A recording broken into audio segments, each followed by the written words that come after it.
안녕하세요. 저는 실리콘밸리에서 일하고 있는 리사예요. 저는 AI 언어 모델 개발팀에서 선임 연구원으로 일하고 있는데요. 오늘은 제가 직접 겪은 한글과 AI에 얽힌 흥미로운 이야기를 들려드리려고 합니다. 끝까지 함께 해주세요. 여러분의 구독과 좋아요는 언제나 큰 힘이 됩니다. 자, 그럼 이야기를 시작해볼까요? 저는 AI 언어 모델 개발팀에서 일하고 있어요. 우리 팀의 목표는 전 세계 다양한 언어를 이해하고 자연스럽게 대화할 수 있는 AI를 만드는 것이에요. 언어마다 구조와 특성이 다르기 때문에 그 언어들을 제대로 이해하고 처리하는 AI를 만들려면 엄청난 연구와 개발이 필요합니다.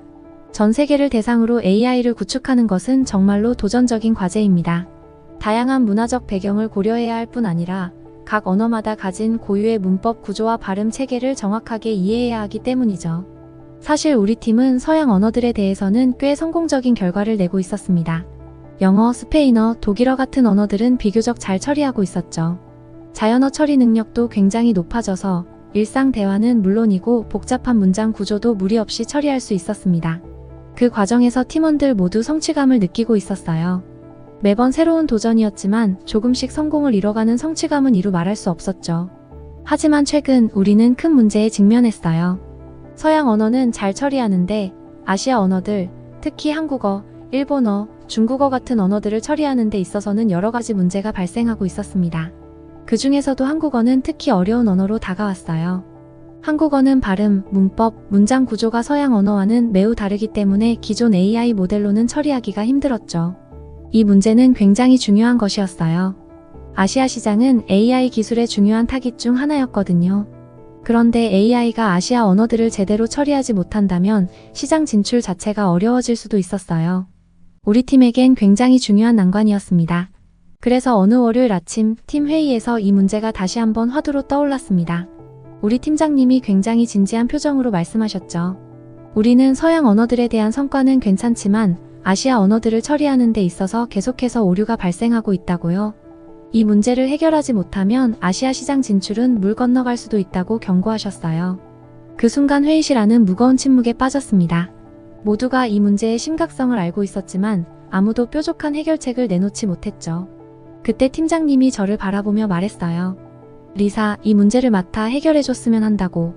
2주 안에 어떤 형태로든 진전을 보여줘야 한다는 그 말에 저는 순간 긴장됐어요. 왜냐하면 지금까지 누구도 해결책을 찾지 못했던 문제였거든요. 하지만 저도 팀원으로서 책임을 느끼고 있었기에 최선을 다해보겠다고 대답했어요. 그날 저녁 저는 사무실에 남아 자료들을 뒤적이면서 이 문제에 대해 깊이 생각하기 시작했습니다. 사실 마음속에는 큰 부담감이 있었어요. 해결책이 없을 것 같았지만 포기할 수는 없었죠. 이 문제를 해결해야만 했습니다. 밤늦게까지 저는 이 문제에 대해 고민하고 자료를 찾았어요. 아시아 언어와 관련된 논문과 AI 논문들을 뒤적이며 뭔가 힌트를 얻고 싶었죠. 하지만 그렇게 간단하지 않았습니다. 해결책이 보이지 않았어요. 커피를 마시러 잠시 자리를 비웠다가 돌아오는데 제 책상 앞에 한국인 동료 지연이 서 있더라고요. 리사, 이렇게 늦게까지 일하고 있었네요? 응, 아시아 언어 문제 때문에 좀 골치가 아파서. 계속해서 오류가 발생해서 해결책을 찾고 있느라 늦어졌어. 지연은 제 말을 듣고 잠시 생각에 잠기더니 말했어요. 혹시 내일 점심시간에 잠깐 시간 있어요? 제가 재미있는 아이디어가 하나 있는데 함께 이야기해보고 싶어요. 저는 호기심이 생겨서 고개를 끄덕였죠. 그래, 내일 점심때 보자고. 다음날 지연과 저는 회사 근처 공원의 벤치에 앉아 있었어요. 지연은 도시락을 싸왔더라고요. 한국 음식이 가득한 도시락이었어요. 김밥을 건네주면서 이건 김밥이라고 소개했어요. 동그랗게 말린 음식이었는데 한 입 먹어보니 여러 가지 재료가 조화를 이루면서 정말 맛있더라고요. 와, 정말 맛있다. 이렇게 여러 가지 재료가 하나로 조화를 이루다니. 김밥이 어떻게 이렇게 맛있는지 모르겠어. 지연은 웃으며 말했어요. 그렇죠? 사실 이 김밥이 제가 어제 생각한 아이디어와 연관이 있어요. 응? 김밥이랑 AI 문제가 어떻게 연결된다는 거야? 지연은 미소를 지으며 설명을 시작했어요. 김밥처럼 한글도 여러 요소가 조화롭게 어우러진 문자 체계예요. 자음과 모음이 서로 결합해서 하나의 글자를 만들고 그 글자들이 모여 단어와 문장을 만들죠. 이 구조가 마치 컴퓨터의 알고리즘과 비슷하다고 생각하지 않나요? 저는 그 말을 듣고 눈이 커졌어요. 그러고 보니 정말 그렇네. 한글의 구조가 정말 과학적이고 체계적이네. 그런데 그게 AI 모델과 어떻게 연결될 수 있다는 거지? 지연은 말을 이어갔어요. 한글은 단순히 문자 체계가 아니라 발음 기관의 모양을 본떠 만든 과학적인 문자거든요.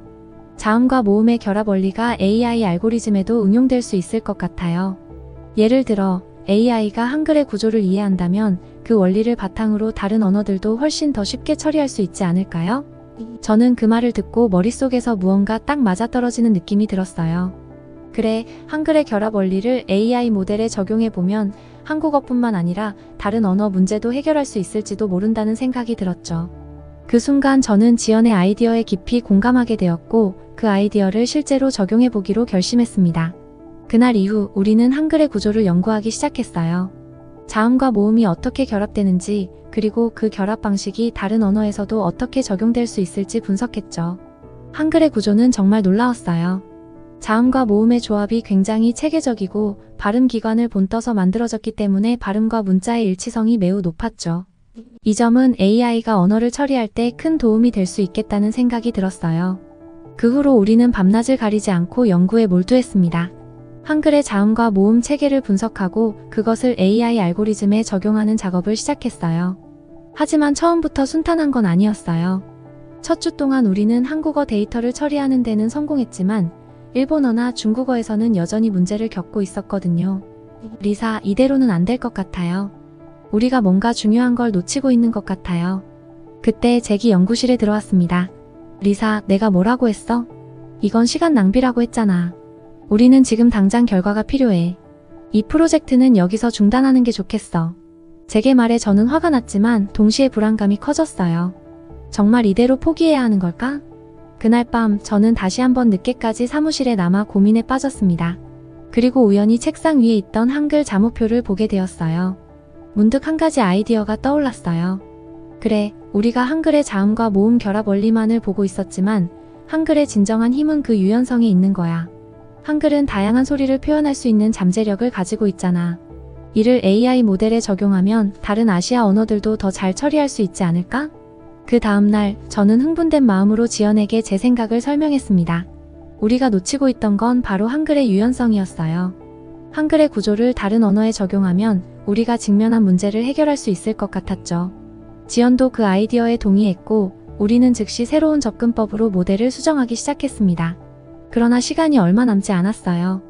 프로젝트 마감일이 다가오고 있었고 우리는 서둘러야 했습니다. 잭은 여전히 우리의 프로젝트를 의심하고 있었고 다른 팀원들도 점점 불안해하기 시작했어요. 하지만 우리는 포기하지 않았어요. 한글의 유연성을 AI 모델에 적용하기 위해 밤낮으로 연구를 이어갔죠. 마침내 발표 당일이 왔어요. 저는 약간의 긴장감을 안고 회의실로 들어섰습니다. 잭을 비롯한 다른 팀원들이 저를 지켜보고 있었어요. 저는 떨리는 마음으로 프레젠테이션을 시작했어요.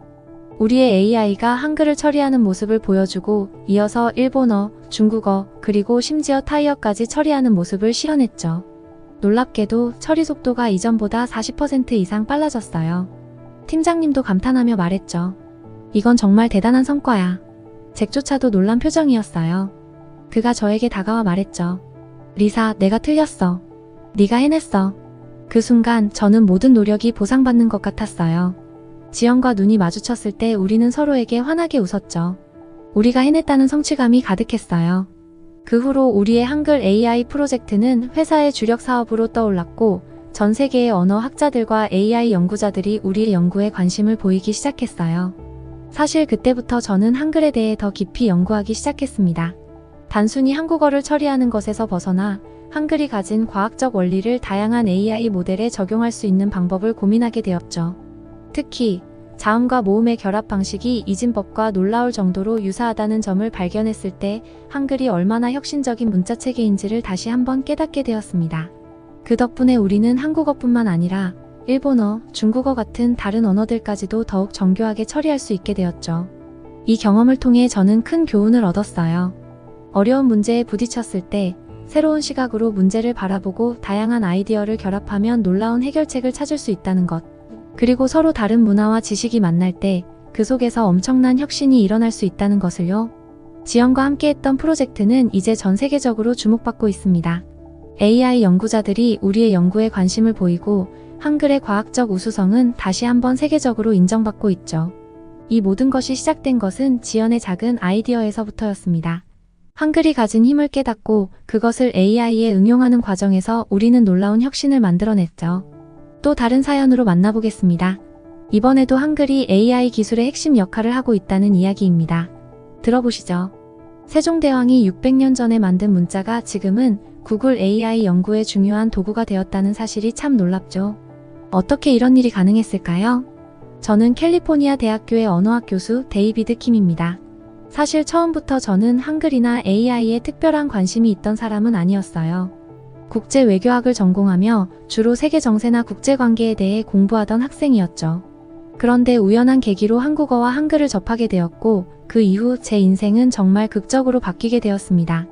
오늘 제가 들려드릴 이야기는 한글이라는 글자가 어떻게 AI 혁명의 중심이 되었는지, 그리고 제가 어떻게 구글 AI 팀과 함께 일하게 되었는지에 대한 이야기입니다. 여러분도 한글이 AI 기술에 어떤 역할을 하고 있는지 궁금하시죠? 이 흥미로운 이야기를 시작하기 전에 구독과 좋아요를 눌러주시면 정말 감사하겠습니다. 여러분의 응원이 저희 채널에 큰 힘이 됩니다. 저는 처음부터 한글이나 한국에 큰 관심을 가지고 있지 않았어요. 대학 시절 저는 국제 외교학을 전공하면서 주로 세계 정세와 국제 관계에 대한 공부를 했습니다. 당시 한국에 대한 제 인식은 그저 뉴스에서 보던 북한과의 긴장 상태 정도였죠. 뉴스에서 항상 북한이 핵 위협을 한다는 소식만 들려왔기 때문에 저는 한국도 그저 위험한 나라라고 생각했습니다. 그렇게 저는 한국에 대해 별다른 관심이 없던 상태에서 대학 생활을 이어가고 있었는데 3학년 때 정말 운명적인 사건이 일어났습니다. 저는 그해 일본으로 교환학생을 가게 되었는데 그곳에서 저의 인생을 바꿔놓은 친구를 만나게 된 거예요. 그 친구의 이름은 지민이었고 한국인이었습니다. 지민과 처음 만났을 때 저는 그저 그와 친해지기 위해 가벼운 대화를 나눴어요. 그러다 어느 날 지민이 한글로 뭔가를 열심히 적고 있는 모습을 보게 되었습니다. 저는 그게 너무나 신기해서 곧바로 물어봤죠. 지민, 그게 뭐야? 그러자 지민은 웃으면서 대답했어요. 이건 한글이야. 우리나라에서 쓰는 문자지. 세종대왕이라는 왕이 600년 전에 만들었어. 그 말을 듣자 저는 한순간에 깊은 호기심에 빠지게 되었어요. 저는 그때까지 고유 문자라는 개념에 대해 잘 몰랐거든요. 그래서 지민에게 더 자세히 물어봤죠. 그게 무슨 말이야? 왕이 문자를 직접 만들었다고? 지민은 차근차근 설명해줬어요. 맞아. 세종대왕이라는 왕이 백성들이 쉽게 읽고 쓸 수 있는 문자를 만들고 싶어서 직접 한글을 만들었어. 그래서 한글은 과학적이고 배우기 쉬워. 자음과 모음이 결합하는 방식이 아주 논리적이지. 그 말을 듣자마자 저는 뭔가 특별한 것을 발견했다는 생각이 들었습니다. 자음과 모음의 결합 방식이 체계적이라니 이건 단순한 글자가 아니라 과학적으로 설계된 문자였던 거예요. 저는 그때부터 한글에 대한 흥미가 생겼습니다. 지민과는 그 이후로도 계속 한글에 대해 이야기하게 되었어요. 한글이 어떻게 만들어졌는지, 그리고 북한에서도 한글을 사용하는지 등 수많은 질문을 던졌죠. 지민은 제 질문에 하나하나 대답해 주었습니다. 북한도 한글을 사용하긴 해. 하지만 우리가 사용하는 한글과는 약간 달라. 예를 들어 우리는 전화기라고 하는 걸 북한에서는 말하는 기계라고 표현하거든. 그리고 북한은 외래어를 순화해서 사용하는 경우가 많아. 그 말을 들으면서 저는 한글이라는 문자가 그저 언어의 도구가 아니라 문화와 역사의 일부라는 것을 깨달았어요. 한글은 남한과 북한을 아우르며 두 나라가 같은 언어를 사용하면서도 다른 사회적 체제에서 어떻게 표현 방식이 달라질 수 있는지를 보여주는 중요한 사례였습니다. 일본에서의 교환학생 생활이 끝난 후 저는 미국으로 돌아왔습니다. 하지만 한국어와 한글에 대한 호기심은 계속해서 남아 있었어요. 한글이 가진 논리적 구조와 과학적 원리는 저를 완전히 매료시켰고 저는 점점 더 한글을 연구하고 싶다는 생각을 하게 되었습니다. 그리고 그 결심은 결국 저를 전공 변경이라는 큰 결단으로 이끌었어요. 저는 국제 외교학을 전공하고 있었지만 그 대신 언어학을 전공하기로 결심했습니다. 한글이라는 글자를 더 깊이 연구하면 정말 중요한 무언가를 발견할 수 있을 것 같았거든요. 물론 부모님께 이 이야기를 말씀드렸을 때 처음에는 걱정을 많이 하셨어요. 언어학을 전공해서 뭘 하겠다는 거냐고 물으셨죠. 하지만 저는 그때도 확신이 있었습니다. 한글은 그저 문자 이상의 의미를 가지고 있다고 생각했으니까요. 아버지, 한글은 과학적인 문자예요. 전 세계에 7억 개가 넘는 언어가 있지만 그 중에서 이렇게 체계적으로 설계된 글자는 거의 없어요. 제가 이걸 연구하면 뭔가 대단한 발견을 할 수 있을 것 같아요. 그렇게 저는 대학원에서 한글과 다른 문자 체계를 비교 연구하기 시작했습니다. 고대 문자들이 어떻게 형성되었고 그 과정에서 어떻게 음소와 의미가 결합되었는지에 대해 깊이 연구했죠. 예를 들어 영어의 어가 사실은 고대 이집트 문자에서 소의 머리를 뜻하는 글자였다는 사실을 알게 되었을 때 저는 큰 충격을 받았습니다. 대부분의 문자가 그 기원이 그림에서 시작되었지만 한글은 단순한 그림에서 출발한 것이 아니라 의문 체계에 맞게 설계되었다는 점이 한글을 더욱 특별하게 만들었습니다. 한글은 단순한 의사소통 도구가 아니라 그 자체로 하나의 과학적 혁신이라는 사실을 깨달았습니다. 이렇게 저는 한글 연구에 몰두하게 되었고 한글의 자모 결합 원리와 문법적 특성을 깊이 탐구하면서 이 문자가 얼마나 효율적이고 논리적인지를 체감하게 되었습니다. 하지만 제가 생각하지 못했던 한 가지가 있었어요. 바로 한글의 구조적 특성이 AI 기술에 엄청난 영향을 미칠 수 있다는 점이었죠. 이 사실을 깨닫기까지는 시간이 좀 걸렸습니다. 저는 계속해서 한글을 연구하며 그 놀라운 과학적 구조에 감탄했습니다. 그러던 어느 날 제가 발표한 논문이 학계에서 큰 주목을 받게 되었습니다. 제가 쓴 논문은 한글의 구조가 AI 언어 모델에 어떻게 영향을 미칠 수 있는지에 대해 다룬 내용이었죠. 그런데 정말 놀라운 일이 벌어졌어요. 구글 AI 연구팀에서 저에게 연락이 온 겁니다. 구글의 사라 존슨이라는 연구원이 제 논문을 읽고 큰 관심을 가지게 되었다며 저와 함께 협력 연구를 해보고 싶다는 제안을 한 것이었죠. 처음에는 믿기지 않았습니다. 구글이라니. 전 세계에서 가장 혁신적인 기술 기업 중 하나에서 저에게 협력 제안을 하다니 꿈만 같은 일이었어요. 사라는 저와의 첫 화상회의에서 이렇게 말했습니다. 데이비드 교수님, 한글의 과학적 구조가 AI 언어 처리에 중요한 역할을 할 수 있다고 생각합니다. 특히 한글의 자모 결합 원리를 AI에 적용하면 AI가 더 유연하고 정확하게 언어를 처리할 수 있을 것 같습니다. 저는 그 말을 듣고 그동안 제가 연구해왔던 것이 얼마나 중요한지 새삼 깨닫게 되었습니다. 한글이라는 오래된 문자가 최첨단 AI 기술의 발전에 기여할 수 있다니 정말 믿을 수 없는 일이었죠. 저는 기쁜 마음으로 구글과의 협력을 수락했고 그렇게 해서 제 인생의 새로운 장이 열리게 되었습니다. 구글과의 협력 연구는 처음부터 쉽지는 않았습니다. 우리는 한글의 구조적 특성을 AI 언어 모델에 적용하기 위한 연구를 진행했는데 그 과정에서 많은 도전과 실패가 있었어요. 특히 한국어의 미묘한 표현과 문맥에 따른 의미 변화를 AI가 어떻게 정확하게 이해할 수 있을지에 대한 문제가 가장 큰 과제였습니다. 하지만 한글은 그 논리적 구조 덕분에 AI가 언어를 학습하고 처리하는 데 있어 매우 유리한 환경을 제공했습니다. 특히 자모 결합 원리가 AI에게 단어 생성과 문장 구성의 유연성을 제공하면서 기존의 언어 모델보다 훨씬 더 효율적으로 작동할 수 있었죠. 우리는 이 연구 결과를 구글 본사에서 열린 내부 컨퍼런스에서 발표하기로 했습니다. 저는 이 연구 결과가 많은 사람들에게 큰 영향을 줄 수 있을 것이라고 확신했어요. 그런데 발표 중에 뜻밖의 일이 벌어졌습니다. 발표를 마치고 질문을 받던 중 일본에서 온 타나카 교수가 일어나더니 제 연구를 날카롭게 비판하기 시작한 겁니다. 데이비드 교수, 한글이 디지털 시대에 적합하다고 주장하는 것은 터무니없습니다. 한글은 고작 600년 전에 만들어진 미숙한 문자입니다. 수천 년의 역사를 가진 우리의 한자나 히라가나와 비교할 수 있습니까? 순간 강당은 조용해졌습니다. 모두가 저와 타나카 교수의 말을 주목하고 있었죠. 저는 그때 침착하게 대응해야 한다는 생각을 했습니다. 논리적으로 반박할 기회를 잡은 거죠. 타나카 교수님, 우리의 연구는 문자의 역사적 가치나 문화적 우월성을 논하는 것이 아닙니다. 우리는 순수하게 과학적 관점에서 디지털 시대에 어떤 문자 체계가 더 효율적으로 적용될 수 있는지를 연구한 겁니다. 저는 한글의 자모 결합 방식이 AI 언어 처리에 어떻게 효과적인지를 차근차근 설명했습니다. 한글은 자음과 모음의 결합 방식이 논리적이며 이를 통해 AI가 새로운 단어를 조합하고 문맥을 이해하는 데 있어 유연성을 제공할 수 있음을 강조했죠. 타나카 교수는 여전히 완강하게 저의 연구를 비판했지만 다른 참석자들은 매우 긍정적이었습니다. 독일에서 온 슈미트 박사는 제 발표를 듣고 일어나 이렇게 말했습니다. 데이비드 교수님, 정말 흥미로운 연구입니다. 한글의 구조적 특성이 AI에 이렇게 잘 맞는다는 사실이 매우 놀랍습니다. 이 원리를 다른 언어에도 적용할 계획이 있나요? 프랑스에서 온 듀퐁 교수도 말했습니다. 한글의 조합 원리가 새로운 개념을 표현하는데 매우 효과적이라는 점이 흥미롭습니다. 이 연구가 미래의 언어 처리 기술에 어떤 영향을 미칠지 기대됩니다. 심지어 중국에서 온 연구자들도 저의 연구에 큰 관심을 보였습니다. 그들은 한자 문화권에서도 한글의 연구 성과를 주목해야 할 것 같다고 말했죠.